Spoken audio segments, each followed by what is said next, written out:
You're listening to the Wrestling Takeover. What is your name? With your host, Jordan Turner, who's always gonna keep it real. Come on, King. Inside and outside the ring. Let me make myself clear.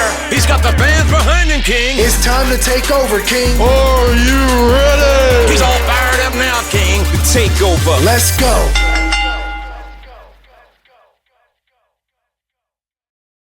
Let's get it going. Y'all know what it is, man. Welcome back to the Wrestling Takeover podcast. Back with a brand new video. We're going to talk about WWE Clash in Italy, man.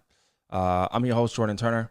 And again, this is the Wrestling Takeover podcast, the most creative and honest wrestling podcast in the space, talking all things WWE. Tonight in Clash in Italy, I feel personally it was a thumbs up show. I want to get that out of the way. It was a thumbs up show. The thing is, not a lot significantly in terms of things. Not a lot of things really happened that really blew me away. I want to give a shout out to the ladies tonight. I want to give a shout out to all the ladies. They really had a killer performance tonight. I think the women definitely outperformed the men tonight. So I want to shout out Rhea Ripley, Ruka, Becky Lynch, Rhea Ripley, Jade Cargill. They really battled tonight. And I think the women outperformed the men and Clash in Italy. But ladies and gentlemen, tonight, nothing really substantial took place tonight that is groundbreaking. Nothing took place tonight that is going to have us talk, moving forward. I feel like it was just kind of a show. It was kind of a show, and it was something that WWE quite literally just wanted to get done. They wanted to get done, and they're going to move on. All right, we're going to move on to the King and Queen of the Ring, which I do have the brackets. I will be talking about that towards the end of this video. But I appreciate everybody tapping in and kicking it with me, man, on the Wrestling Takeover podcast. We keep it real. We keep our opinions as honest as possible, respectful to the game, respectful to the business. But at the end of the day, we're always going to keep it real. All right. We had Cody Rhodes versus Gunther. We had Rhea Ripley versus Jade Cargill, Brock Lesnar versus Femi, Becky Lynch versus Ruka, and Roman Reigns versus Jacob Fatu. The best match, in my personal opinion, was Rhea Ripley versus Jade Cargill. Brock Lesnar and Femi showed up and showed out as well. Becky Lynch and Ruka was great too. But Rhea Ripley and Jade Cargill was really the standout of this show. And we're actually going to get into that first. I really want to get into Rhea Ripley and Jade Cargill because I got a lot to say regarding that match. And then we're going to get into the rest of the show talking about Cody Rhodes and Gunther, which I have a lot to say there too. But it's time to break things down on Rhea Ripley and Jade Cargill. And listen, Rhea Ripley and Jade Cargill, me personally, outperformed what they did at WrestleMania. I think they had a great performance tonight. Their match tonight was better than what they did at WrestleMania. So I want to be perfectly clear regarding giving praise to those two women for outperforming their performance at WrestleMania. But I gotta say something. I gotta keep it real. I gotta be raw, uncut, and just real authentic when it comes to Jade Cargill. I don't know about y'all, but I'm one of the biggest Jade Cargill fans, a supporter. I want her to do well in WWE. In the first half of this match, I don't know what it was, but Jade Cargill seemed very tentative. she seemed very slow, which she's a powerful woman.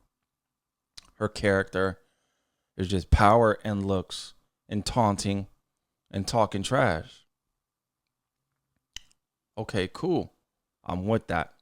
I understand the assignment. I get it. But it seemed like she was trying not to fuck up, if you get what I'm trying to say. She was going through moves. She was going through transitions in a slow capacity pace. And even Michael Cole was trying to say, hey, yo, Jade Cargill and Rhea Ripley, they're going slow, methodical. That's the story. That might have been the story, but just for me personally, as a Jade Cargill fan, I kind of also got like she was slow, she was tentative, she was trying not to screw up. I really want to start seeing Jade Cargill pick up the pace just a little bit, like pick things up. Rhea Ripley was always picking up the pace, like we know that. But Rhea Ripley was trying to pick up the pace here and there, and it kind of felt like Jade Cargill was just a little behind. But baby, let me tell you something. She came through in the second half. The first half of the match, right? Like the first half of the NBA playoffs, she was struggling. She was struggling to make shots, aka struggling to really execute moves, struggling on pace, struggling on speed. She got into the second half of the game, and she started spraying threes, started dunking, continuing to talk trash, feeling confident. And that's what I want Jade Cargill to do. I want her to feel confident. You feel me? I really want her to feel confident. Because I know what she can do. I know what she can bring to the table. You feel me? But there's just these little things with her, the mechanics that is just like, come on, like, you got to hit this. You got to execute these moves. And it's not like these moves are complicated. It's real simple. But, you know, the taunting and the talking trash, like, I'm with that 100%. I love now seeing pro wrestlers, you know, in AEW and WWE and all these other companies, they talk trash to each other in the ring. I like that. I'm vibing with that. That's cool. But that can't be your whole little shtick. You feel me? Your whole little persona. And that's kind of what Jade Cargill kind of is right now. And I just need a little bit more. Baby, she gave me more than that. And some. Just the transitions that she was doing, I'm like, all right, thank you. This is what we need. We need these quick transitions. Move into move, and then pose, and then talk trash. You got to pick your spots on the transitions. You got to pick your spots when you want to go slow, methodical. You can't do that majority of the show or majority of the match. You got to pick your spots. And she picked them. And at the end of the day, this was easily, undoubt, one of the best Jade Cargill matches she has ever had in WWE. I knew she could have this match with Rhea Ripley. That's the thing. Like, this is Rhea Ripley. This is Rhea Ripley. Like, this is mommy we talking about, bro. Like, you got to have a good match with her. If you don't have a good match with her, we're not looking at you. We're not looking at Rhea Ripley. We're looking at you. We're looking at the opponent that Rhea Ripley's facing. And Jade Cargill put in the work at WrestleMania. She put in a better performance here against Rhea Ripley. Easily the best performance by Jade Cargill. So I want to give her flowers. Rhea Ripley, one of the best in the business, one of the best in the game, and one of the best all time when it comes to in-ring, when it comes to the women in WWE as well, too. Just a great performer. The outcome, I'm not sweating it. I ain't mad about it. Because we got Charlotte Flair. We got the Queen coming out. You know what I mean? Aiding and assisting Rhea Ripley. Because when I seen Mia Yim and I seen B-Fab, and let me comment on that botch that, you know, B-Fab, you know, did. I seen that, sweetheart. We all seen that. A little slip up on you. Is what it is. Not a big deal, but it kind of is because you were bad on that timing, but it is what it is. You won't let that sweat you. But that was a funny little botch there. But it's all good. B-Fab and Mia Yim, they came out, and I'm like, all right, like, is Rhea Ripley gonna beat up both of them? Is she gonna take both of them out, and Jade Cargill is gonna come back and take advantage and then beat Rhea Ripley and win the title there? Is that how she's gonna win? And then we seen the Queen come out, and we're like, all right. As soon as I seen Charlotte Flair come out, I'm like, okay, I know exactly where WWE's going moving forward. We are definitely getting Rhea Ripley versus Charlotte Flair. Now, I don't know if it's going to happen at Night of Champions. I don't know if it's going to happen at SummerSlam. But we're definitely getting Charlotte Flair versus Rhea Ripley. And I'm cool with it. I think you need to add Alexa Bliss to that as well. Maybe do a triple threat at Night of Champions. And then you do the 1v1 with Charlotte Flair and Rhea Ripley, WrestleMania 39 Instant Classic rematch at SummerSlam. You got to go all out for SummerSlam. And I think Rhea Ripley and Charlotte Flair is the biggest match that you can do for the Raw Women's division moving forward. Or not Raw, SmackDown. I'm sorry, SmackDown. If we were talking about Raw, the biggest match is Rhea Ripley and Io Sky. And as an Io fan, I'm a little worried with what they're going to do with her. But I do feel Io was going to be okay. She's going to challenge for the women's IC title moving forward. I'll get to that when we talk about Becky Lynch and Sol Ruka. But just ending this certain segment with Rhea Ripley, Jade Cargill, and Charlotte Flair. I think this would be a good time for Jade Cargill to take a break from WWE, kind of reassess, come back angrier, upset with B-Fab, upset with Mia Yim. Put her in a storyline with those two girls there. And this can be a breakout feud with Mia Yim as well. I want Mia Yim to, get more opportunities. And a feud with Jade Cargill, I think, would be pretty good. So I think that's where they need to go with those three women. And I think it was the perfect time to get Jade Cargill away from the world title scene for a little while. Maybe she can go after the Women's United States Championship as well, too, and bring some prestige and star power there, too, along with Mia Yim and B-Fab. So it's going to be interesting to see where those three ladies go going forward. But off the bat, we're definitely getting Rhea Ripley and Charlotte Flair. Maybe at SummerSlam. Maybe before then we add Alexa Bliss to this. Get her involved here. It makes sense. We're going to get the blow-off between, or the turn, I would say, between Charlotte Flair and Alexa Bliss down the road. We don't know who's going to turn on who, but we're going to get that match, I believe, in the near future. So adding those three ladies into the conversation is something that I'm looking forward to in the near future. So we'll see what happens. It was a solid match. It was a fun match. I actually enjoyed it. The second half was better than the first.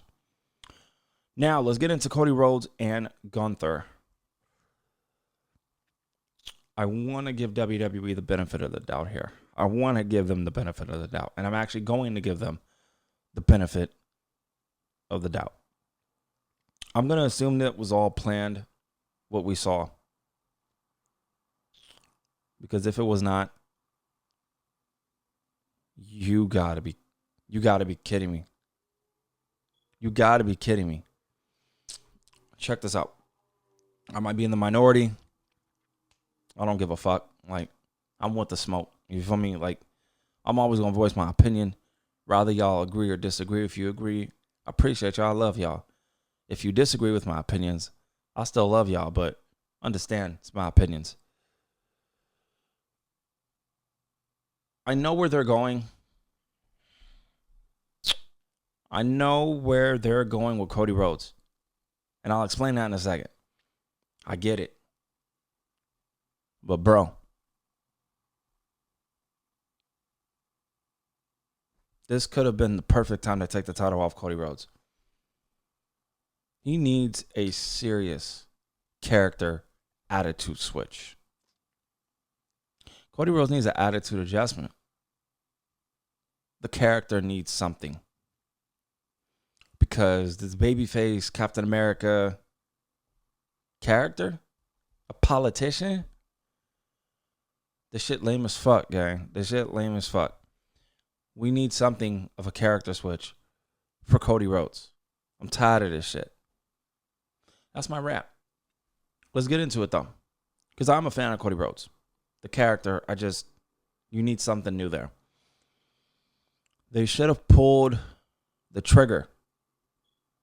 You know, Gunther hasn't been pinned in a couple years. I believe 3 years. That nigga was pinned tonight. Pinned. Clean. In the middle of the ring. And Gunther is like, yo, my foot was underneath the bottom rope. Which means the count stops. But the count continued. Gunther looking at the ref. Cody not even paying any mind. Give me my fucking title. He ain't worried about that shit. Bell rang, ding, ding, ding. Crowd went up, going crazy. Cody retained. That's all he care about. Which if I was in that position, I don't give a fuck about Gunther either. The match is over. I retain my title. I'm out this bitch. But Gunther felt like he got screwed over. We're definitely in line with something with Gunther and Cody going forward. We know Randy Orton is going to be in the mix. We know Randy Orton is going to come back. There was a slight chance that I actually felt that Randy Orton was going to come back tonight in RKO Cody Rhodes. And we were eventually going to add Gunther into that and make it a triple threat feud. Which I thought that would have been the plan for SummerSlam. It still might. But people out there are saying that Sami Zayn going to get involved. And we're going to get something with Sami Zayn. We might head into a fatal four-way at SummerSlam with Gunther, Cody Rhodes, Randy Orton, and Sami Zayn. I'm cool with that. It makes sense. But WWE, Triple H, the creative team, you guys have done a poor job in booking, and I'm being real here. Okay? Y'all have done a terrible job in booking Gunther since retiring AJ Styles, Bill Goldberg, and John Cena. Y'all have done a terrible job. So we come to tonight. A lot of people like myself feel that we need a new champion.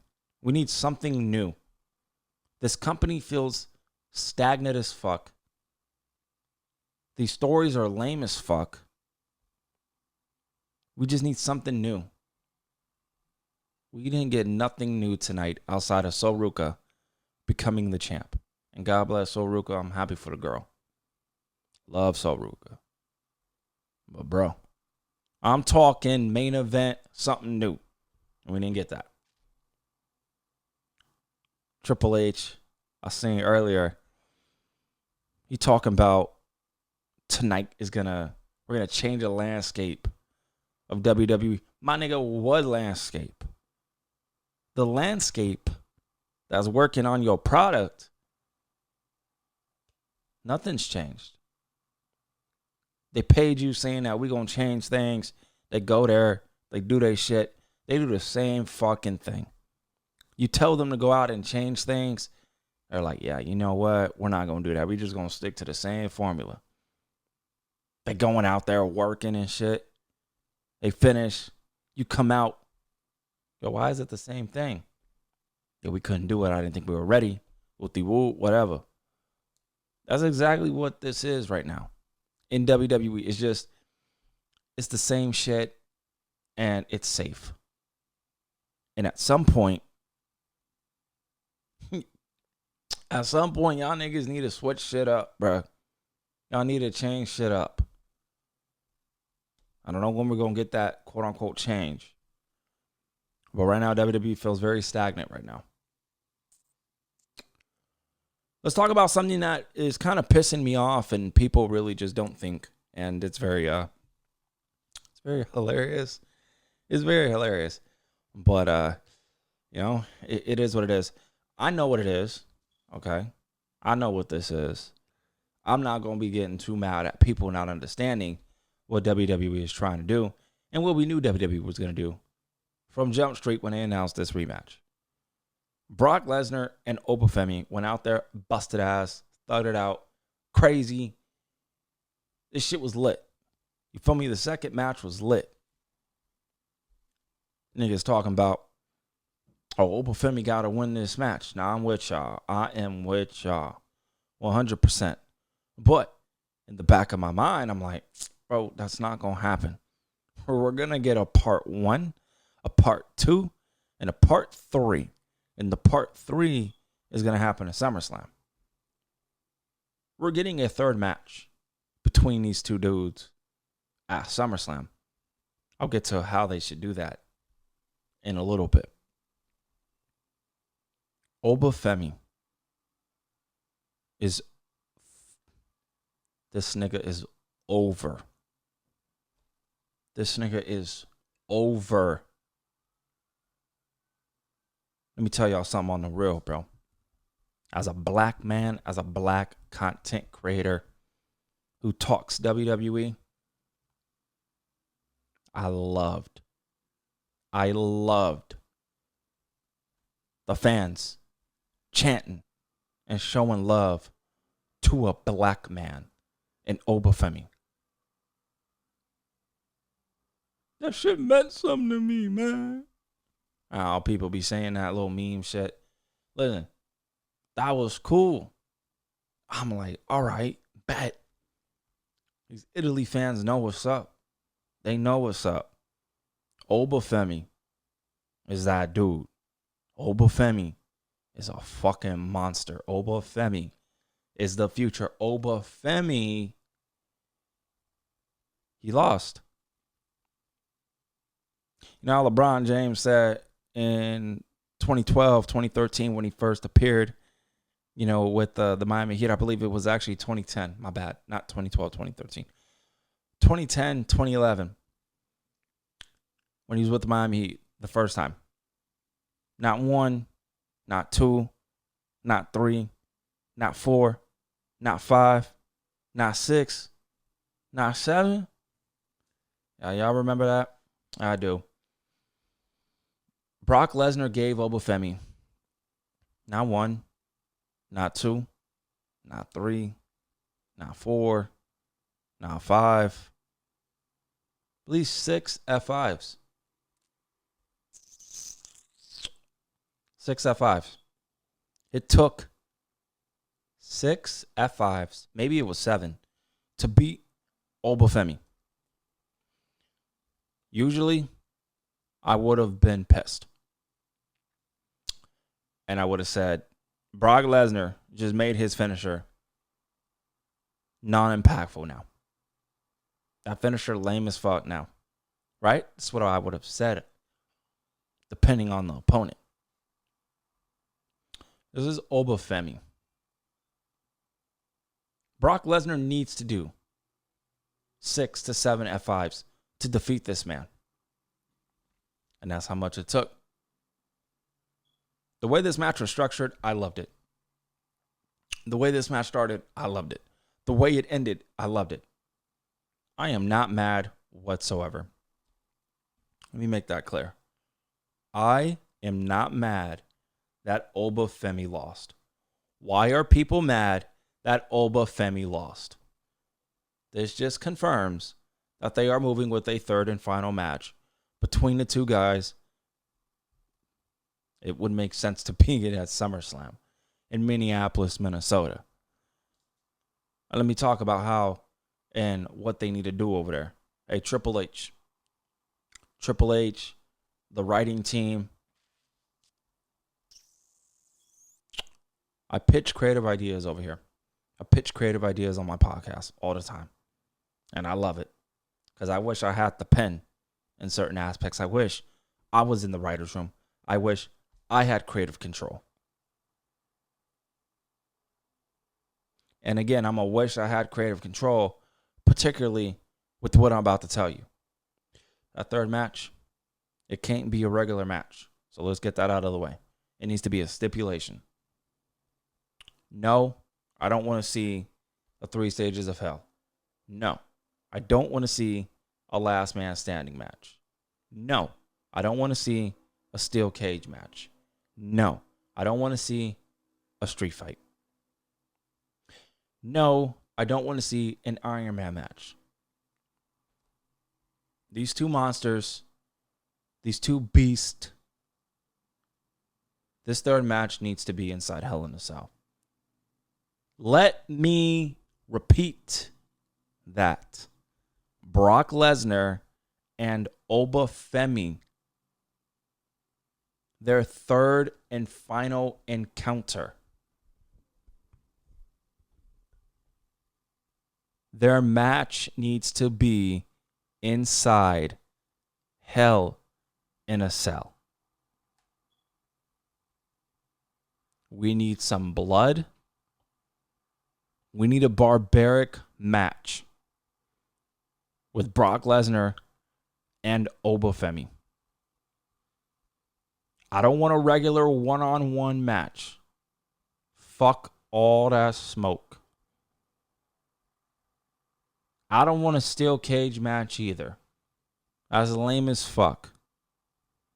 A Hell in a Cell match needs to take place between Obafemi and Brock Lesnar to end their story and finally end Brock Lesnar's WWE career. And he ends his career once again putting over Obafemi. That's my piece. That's how it needs to go down. And I expect it to go down like that. We'll see what happens. This match was awesome. I loved it. People getting pissed off. Yeah, y'all don't think, man. Y'all don't think. I really don't think. I get it. I understand it. Listen, Obafemi losing so quick. Listen, I get it. It looks stupid. It does look stupid. But y'all should have known. Y'all should have known Brock Lesnar was going to win this match. And y'all should have known that they were going to go to a third and final match. Like, y'all gotta respectfully, y'all gotta think, man. Y'all just be in y'all feelings sometimes. Just like me, I'm in my feelings too sometimes. In terms of, certain things that be taking place. But the difference between me and you is I be thinking when I'm in my feelings, obviously. I'm thinking of why did they do a certain decision and why they didn't do it. I'm a fan, but I'm a critic. I'm a fan, but I'm a podcast. I'm a fan, but I am a writer. I'm a writer. I think from a writer's perspective. I'm everything, baby. I'm everything. While remaining true to myself and being a fan. A third match made sense. Now, what is the match going to be? I don't know. But I really would want it to be inside Hell in a Cell. It would make sense. We'll see. Let's move on, man. We got Soruka winning the Women's Intercontinental Championship. I'm going to kind of keep this short. I don't want to go on too long because we're going to get into the main event, man. We're going to kind of end it pretty quick because I want to get into the brackets as well for the King and Queen of the Ring. Kind of give you guys a preview and maybe a little prediction on who I think is going to win and who makes sense to win the King and Queen of the Ring. Soruka is the new Women's Intercontinental Champion. I'm very excited. I'm very happy for Soruka. I actually didn't think that they were going to do it. I didn't think they were going to do it, but they did it, and it made sense. It made sense. It was now or never on Soruka. It's clear that WWE sees the future in Soruka, and I'm happy that they do because Soruka is a beast. Now, I will give Soruka some constructive criticism.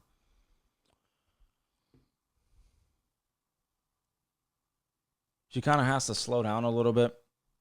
She kind of goes a little too fast, just like Javon Evans. They go a little too fast sometimes. They got to slow things down. Not everything needs to be super quick. It don't need to be super quick. Take things slow. You got to have a medium. You can go quick, but you can go slow and methodical too. This match was great. Becky Lynch, one of the most selfless women in WWE history, one of the greatest of all time. Becky Lynch will be in the main event scene now.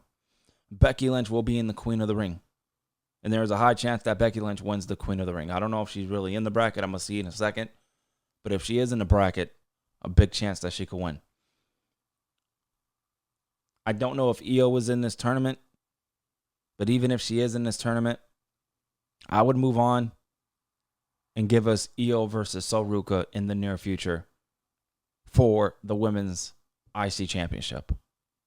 Sol Ruca needs to be a fighting champ, battling all comers, taking on all comers, being the female version of Penta. Penta is taking all comers. He's beating everybody that he could.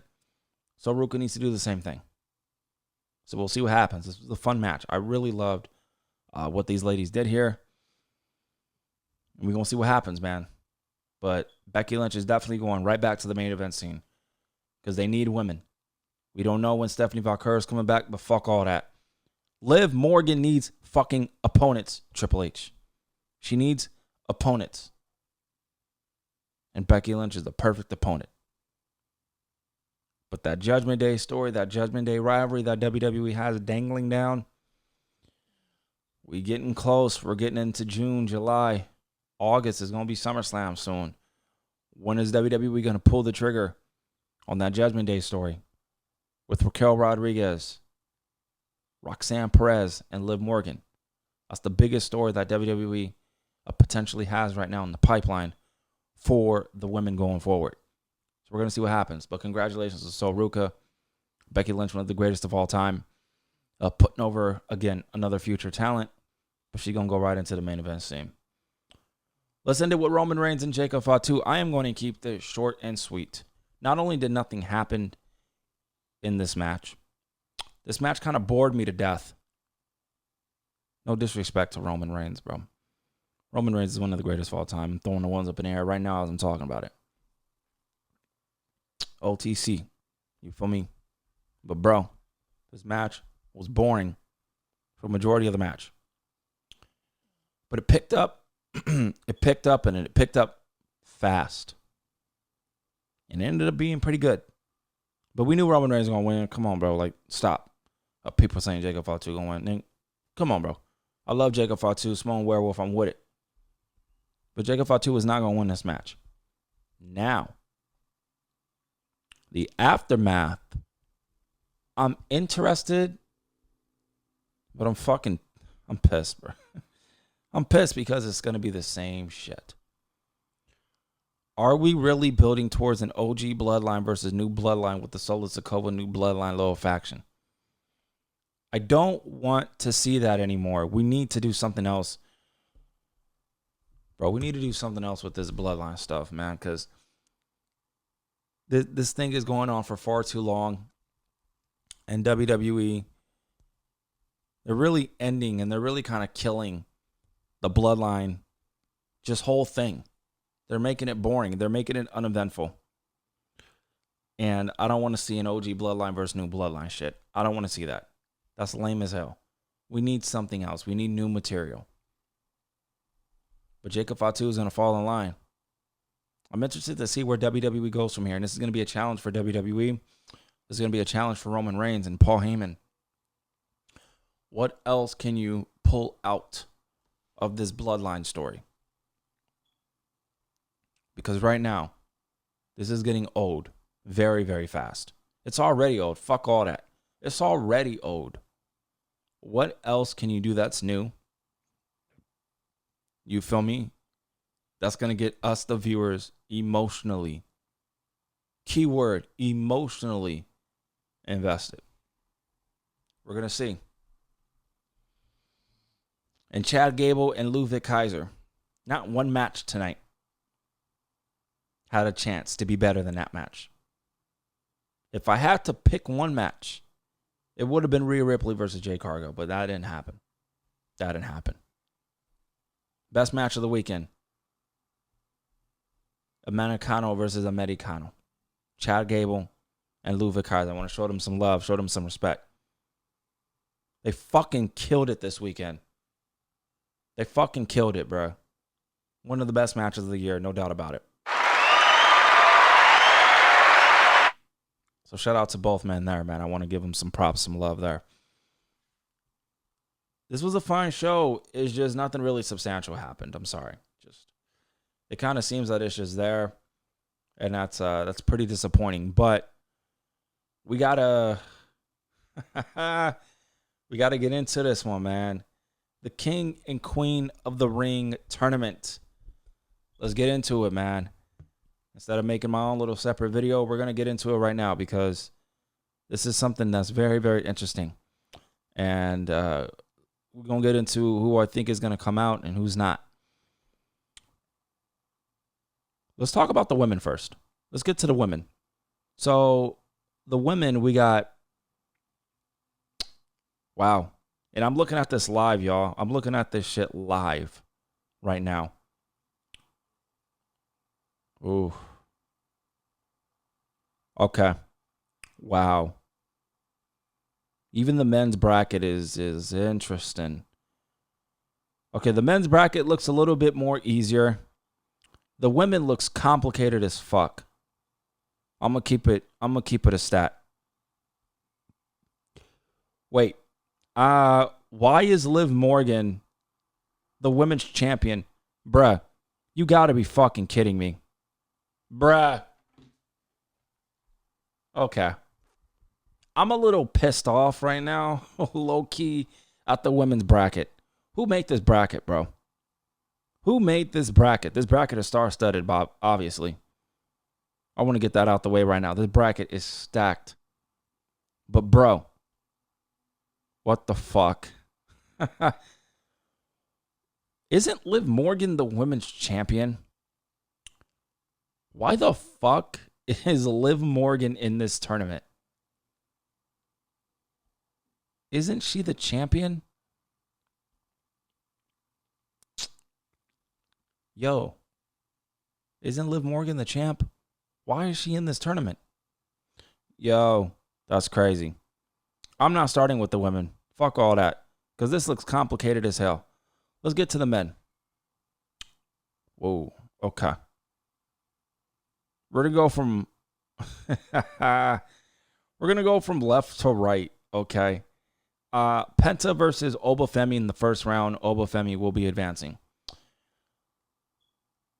Solo Sikoa and Carmelo Hayes. I swear to God, Carmelo Hayes better advance. Dominic Mysterio versus Braun Breaker. Dominic Mysterio will be losing. Braun Breaker will be advancing here. Trick Williams versus Damian Priest. Trick Williams will be advancing. Seth Rollins and Javon Evans. I love Javon Evans. He's not advancing. It's going to be Seth Rollins. Tongaloa versus Ricky Saints. Me personally, I'm having Ricky Saints advance. Jey Uso and LA Knight. Bruh. This match right here is going to really, and I mean really, determine if LA Knight is ever going to get a fucking opportunity. I would have LA Knight, no question, beat Jey Uso. Jey Uso needs to stick in his fucking lane as a tag team wrestler, my nigga. Straight up. I'm sick of this Jey Uso bullshit in the singles division, bro. You a tag team wrestler, bro. LA Knight better win that match or I'm going to go off. And then we got Royce Keys and Finn Balor. I personally think Royce Keys needs to win this match. I wouldn't be surprised if Finn Balor does, though. I wouldn't be surprised. Now, the people who I think might win this tournament, the top three choices: Seth Rollins, Braun Breaker, or sleeper Trick Williams. So I'm going with either Braun Breaker, Trick Williams, or Seth Rollins. Let's get to the women. This is pissing me off. This bracket is nuts. Liv Morgan versus Becky Lynch.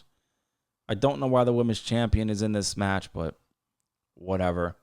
I think she'll be replaced by somebody, but if not, Becky Lynch needs to win that match. Alexa Bliss and Chelsea Green. Alexa Bliss is going to win that match. Sol Ruka versus Lyra Valkyria. I don't know what's going on with Lyra Valkyria, man. Her stock has really plummeted, but Sol Ruka's winning that match. And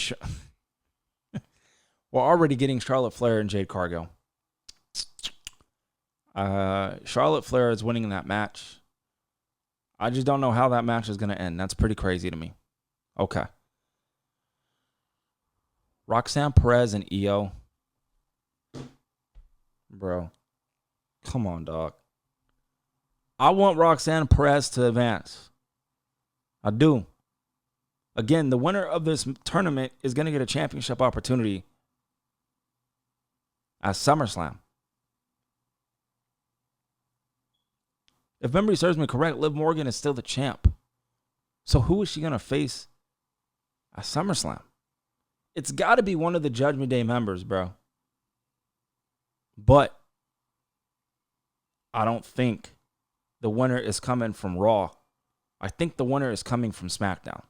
But let me continue. I just wasted my whole little pick there. But let me continue. Roxanne Perez and Io Sky. I love Roxanne Perez. I do, man. I really do. But I'm Io Sky all the way through. Io needs to win that match. Julia and Lash Legend, I swear to God, bro. I swear to God. Julia better win that match. We're looking at Julia versus Io in the second round. Triple H, I swear, bro. You better book that match. We got Bayley versus Raquel Rodriguez.